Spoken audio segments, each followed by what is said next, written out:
Long ago, in the dry lands beyond the hills of Kombora, there lived a woman who wanted more than her life could give. More beauty, more wealth, more admiration. And one evening, she traded something she believed she did not need. Her shadow. The village laughed at first, until the day her shadow returned, and refused to stand behind her. In the village of Kombora lived a woman named Nyla. She was clever, beautiful, and deeply dissatisfied. While other women were content grinding grain, raising children, and tending goats, Nyla dreamed of silk cloth, gold beads, a house taller than the chief's. She believed she deserved more. "Why should I struggle?" she would whisper, "when others are born lucky?" Her husband worked hard. Her family survived. But Nyla's heart burned with comparison. And comparison is a fire that never says enough. One afternoon, during market day, a stranger arrived. Tall, thin, wrapped in dark fabric that shimmered strangely in sunlight. His eyes never blinked. He set up no stall, sold no goods. Yet people felt uneasy walking past him. Nyla did not feel fear. She felt curiosity. "What do you sell?" she asked boldly. The man smiled slightly. "I buy." "Buy what?" He looked at her feet. "At sunset, I buy shadows." She laughed loudly. "Shadows? Those follow us everywhere." "Yes," he said softly. "And some people would trade them for the right price." That evening, Nyla stood outside her hut watching her shadow stretch long across the red earth. It looked ordinary, attached, silent. "What use are you?" she whispered to it. When the sun touched the horizon, the stranger appeared behind her. "You came," he said. "What do I get?" she asked. "Gold," he replied calmly. "Enough to change your life." "And what happens if I sell it?" "You will feel lighter," he said. "Freer." "Is that all?" "That depends." "On what?" she wanted to ask. But greed spoke first. "I accept." The stranger reached down. And something impossible happened. Her shadow lifted off the ground. It peeled away like smoke separating from flame. It struggled slightly, as if unwilling. But the stranger folded it carefully into a small dark cloth. Then handed her a heavy bag. Gold coins spilled from the top. Nyla gasped.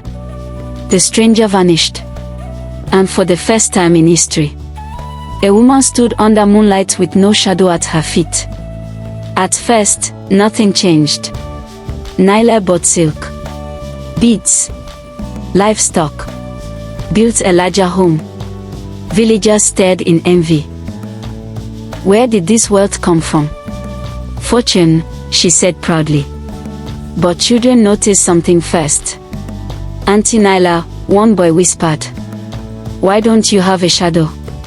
Adults laughed. But slowly, people began stepping back from her. Dogs refused to sit near her. Birds did not land on her roof. Her reflection in water seemed delayed. And she stopped sleeping well. At night, she felt washed. Not by someone outside, but by something missing.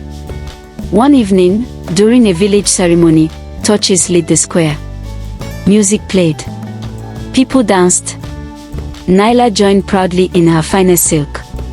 But then, someone screamed. On the wall behind her, a shadow appeared. It moved. But she did not. It lifted its hand slowly. She stood frozen. It turned its head toward her. Villagers gasped and backed away. The shadow stepped off the wall, onto the ground. Solid, dark, shaped exactly like her. But its eyes glowed faintly.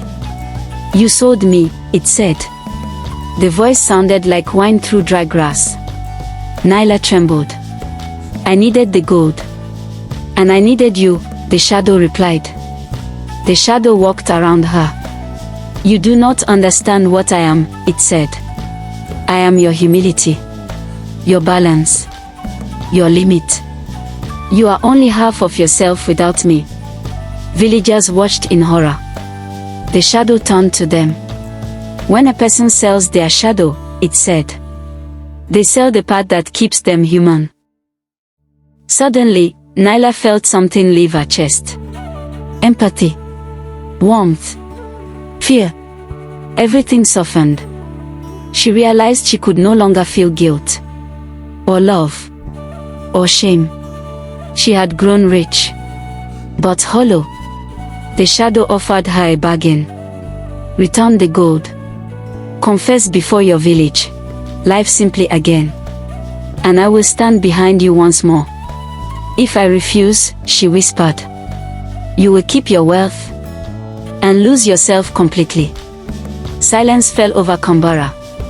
Gold glittered inside her house. Comfort waited. But emptiness had already begun. Slowly, Nyla walked inside. She carried the bag of gold to the center of the square. I was wrong, she said. Gasps spread. I chose wealth over wisdom. She poured the gold into the fire. Flames rose high. The shadow stepped forward and slid back into place behind her feet. Warmth returned to her chest. Tears fell freely. For the first time in months, she felt whole. Nyla never became the richest woman in Kambara, but she became the wisest. And to this day, elders warn their children.